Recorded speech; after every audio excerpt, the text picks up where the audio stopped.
Today, we're gonna be making a dish with a very unexpected ingredient. Can you see it?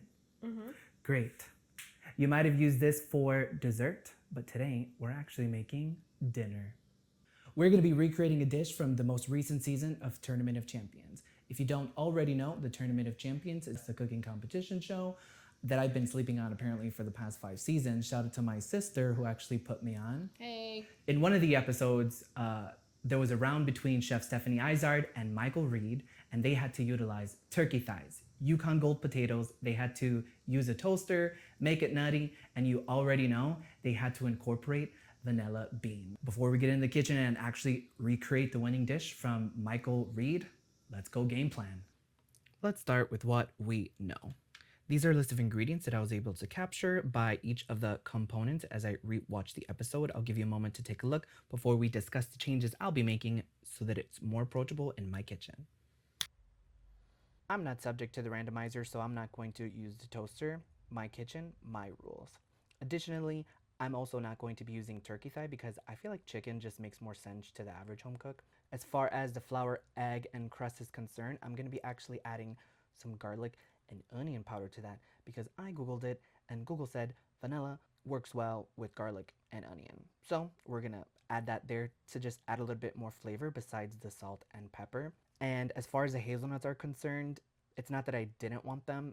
I have peanuts in my cupboard, so I'm gonna use peanuts and pine nuts. Additionally, I'm also going to be adding garlic to the mashed potatoes, specifically roasted. And then as you can see for the salad, I'm only keeping the parsley, cilantro, green onions because I want to simplify that.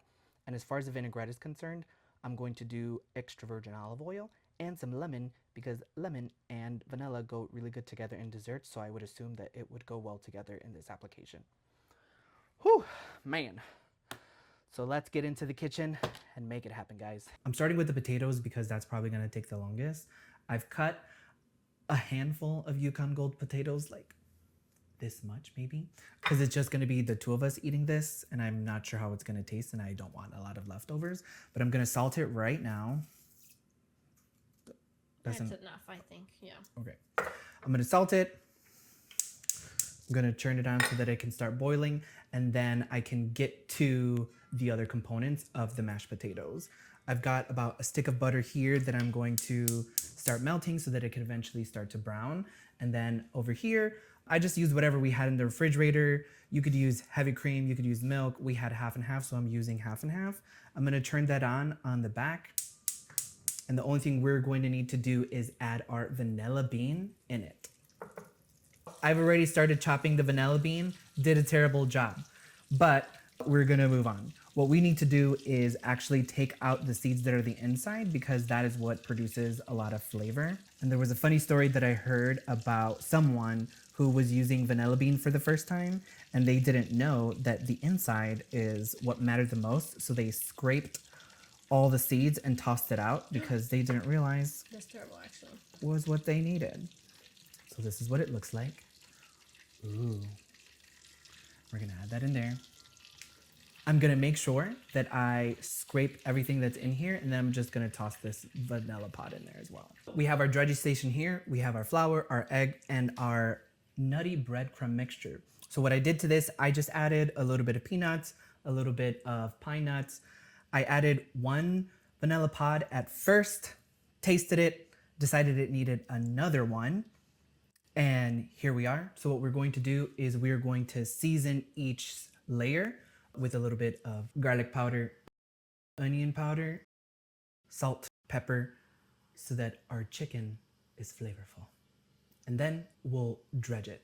First, obviously, with the flour, then with the egg, and then we'll make sure it gets a nice coating of the nutty breadcrumb mixture, and then we'll set it aside to rest while we finish up the herb salad. So for the herb salad, I already have a mixture here of the parsley, cilantro, green onions. I actually put a little bit of lemon zest in there as well too. And so we're gonna make the dressing for this now. It's pretty straightforward.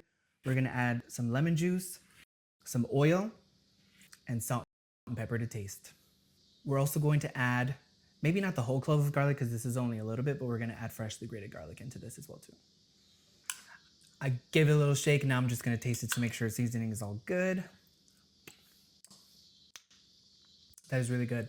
It's a little too acidic, but that's okay because one of the comments actually from the judges was that they wish it had a little bit more acidity, the whole dish. So this is actually gonna be fine for us. Now what we're going to do is we're going to finish the potatoes and then get the chicken started. So for the potatoes, we're just going to run it through this ricer. It's a cool little contraption that gets your potatoes all nice and mashed, basically. I also roasted some garlic yesterday. And we're gonna add that into this mixture because you can never have too much garlic. I already dropped the chicken. It's currently cooking. I finished ricing all the potatoes. So we're going to put it all together. This is the brown butter. She's a little dark, but it's okay because it don't smell burnt. That's what matters. So we're gonna add the whole thing because why not, right? And then we're actually gonna get all these brown bits in here because this is where the flavor is. These are all the milk solids and the butter that caramelized. Now we're going to add our cream mixture, and I've already fished out the vanilla pod. We're gonna add the whole thing. All of it? Yes, because we want this to be creamy.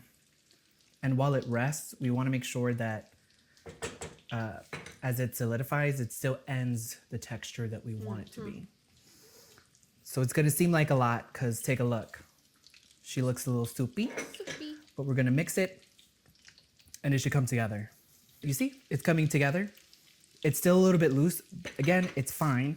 We're gonna turn it back on and we'll heat it up until it gets A little thick. a little bit thicker because it's gonna get thicker as it cools down on our plate and we still want it to be creamy. We can actually give it a taste now to see if it needs salt. Itadakimasu. It needs some salt. And I'll tell you what I think about it actually when we're actually tasting it. Later on. The chicken is done. We put it in the oven because I was a little bit worried about the pine nuts getting all black. So once we flipped it, we just made sure that it was golden enough and then transferred it to this little thing and we put it in our toaster oven. So we're ready to plate. The first thing we're going to do is add a nice layer of our mashed potatoes. Then we're going to gently place a beautiful piece of chicken right on top. And then we'll put our beautiful herb salad. As you can see, it looks really delicious, and we even put the chili crisp right on top. And now we taste it. I'm gonna grab a bite of everything in one, because that makes sense.